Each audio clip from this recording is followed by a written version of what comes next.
రాజీవ్ బావ గారు తప్పు చేశారు, అది తప్పని చెప్పి నచ్చచెప్పండి. మళ్ళీ అలాంటివి చెయ్యొద్దని గట్టిగా నొక్కి చెప్పండి. అంతేకాని ఇలా వదిలేసి వీధిలోకి విసిరిపారేసినట్టుగా చూస్తే వీధిలోనే చేరతారు, వింత చేష్టలు నేర్చుకుంటారు.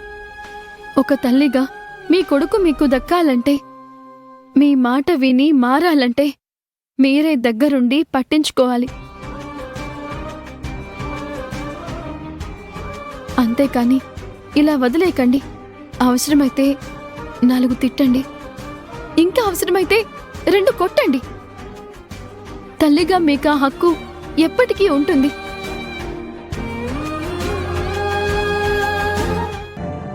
ఇప్పుడు మీరు అశ్రద్ధ చేస్తే మాత్రం బావగారు గీత దాటేస్తారు. మీకు దక్కుతారు అనే నమ్మకం మీరు కోల్పోతారు.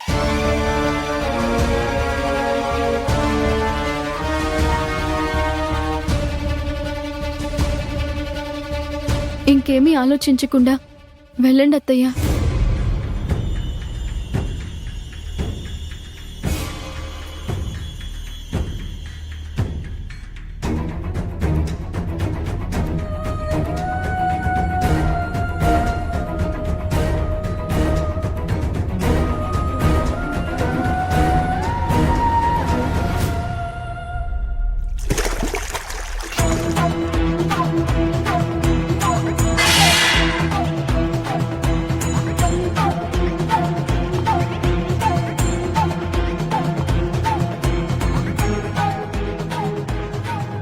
చేసిన వెధవ పనులు చాలక ఇంకా నిద్రపోతున్నావా?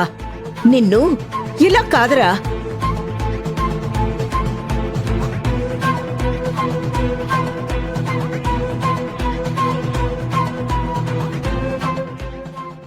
నిన్ను అయ్యో అత్తయ్య, అమ్మా అమ్మా అమ్మా లేరా, లే.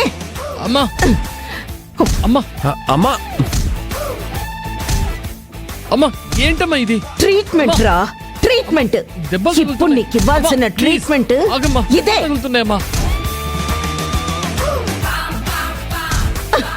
మాట వినమ్మా, దెబ్బలు తగులుతున్నాయమ్మా.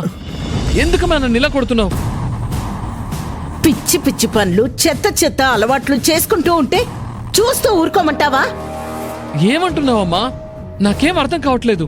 ఆహా, ఎందుకురా? ఎందుకు నీకు అర్థం అవుతుంది? రాత్రి మత్తులో నువ్వు తూలుతూ వచ్చావు కదా. ఏం చేస్తున్నావో, ఏం వాగుతున్నావో గుర్తు లేకుండా నువ్వు ప్రవర్తించావు. నీకెలా గుర్తుంటుంది? ఎలా అర్థం అవుతుంది? ఏంటి నాన్న మీరు అనేది? ఆహా, నాన్న? నేను నీకు నాన్ననారా? వేద నీకు అమ్మ అవుతుందా? నిన్న రాత్రి వేదవతి గారు, వాసుదేవ్ గారు అంటూ ఇంత రాగాలు తీస్తూ మాట్లాడావు కదా. ఇప్పుడు మత్తొదిలి తెలివి వచ్చిందా?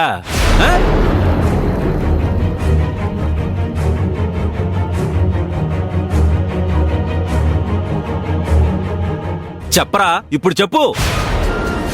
ఏం చెప్పాలి నాన్న? నాకేం గుర్తు లేదు. ఎందుకు గుర్తుంటుందిరా? తాగొచ్చి వాగితే ఎందుకు గుర్తుంటుంది?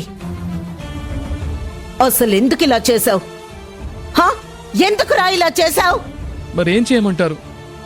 నేను కష్టపడి నీ ట్రీట్మెంట్ కోసమని డబ్బులు తీసుకొచ్చాను. అవి తీసుకోకపోగా తగలబెట్టి బూడి చేశావు. 20 లక్షల రూపాయలంటే మాటలా? అవి సంపాదించాలంటే ఎంత కష్టమో మీకు అర్థమవుతోందా? అందుకే ఆ బాధ తట్టుకోలేక తాగొచ్చాను. రేయ్, నువ్వు చేసిన పనికి మాకు కూడా చాలా కోపం వచ్చిందిరా. చెప్పలేనంత బాధ వచ్చింది. మరి మేం కూడా నీలాగే తాగి వాగాలా? మీరు కోపంగా ఉన్నారు.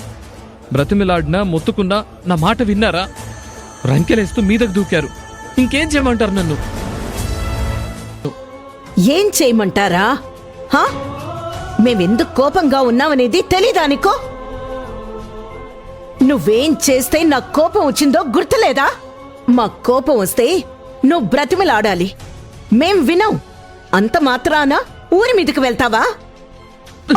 వినేదాకా బ్రతిమిలాడాలి, ఒప్పుకునే వరకు మొత్తుకోవాలి, అవసరమైతే కాళ్ళు పట్టుకోవాలి.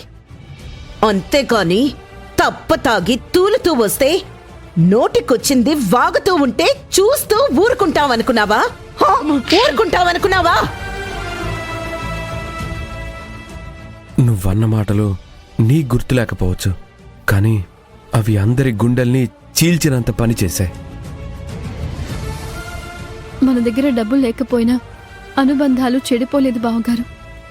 కానీ నిన్న రాత్రి మీరు మత్తులో మాట్లాడిన మాటలు కుటుంబాన్ని ముక్కలు చేయగలిగేంత పదునైన ఆయుధాల్లా మా అందరికీ తగిలాయి. నీ వల్ల రాత్రసలు ఎవ్వరికీ సరిగ్గా నిద్రే లేదు. అలా చేసావనే నువ్వు. రాజీవ్, నువ్వు మతిపోయి ప్రవర్తించావో లేక మా మతి పోగొట్టడానికి ప్రవర్తించావో అర్థం కాలేదు.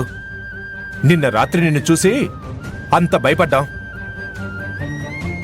అవునండి, మోతుబరి మేత వేస్తే తినకుండా తిరగబడిన ఎద్దులాగా నిన్న రాత్రి మీరు ప్రవర్తించారు. పోలిక సరిలేకపోయినా ఇంచుమించు అలాగే చేశావు రాజీవ్.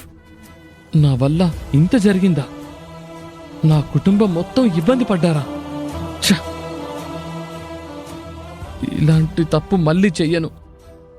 సారీ అమ్మా, నన్ను క్షమించు నాన్న.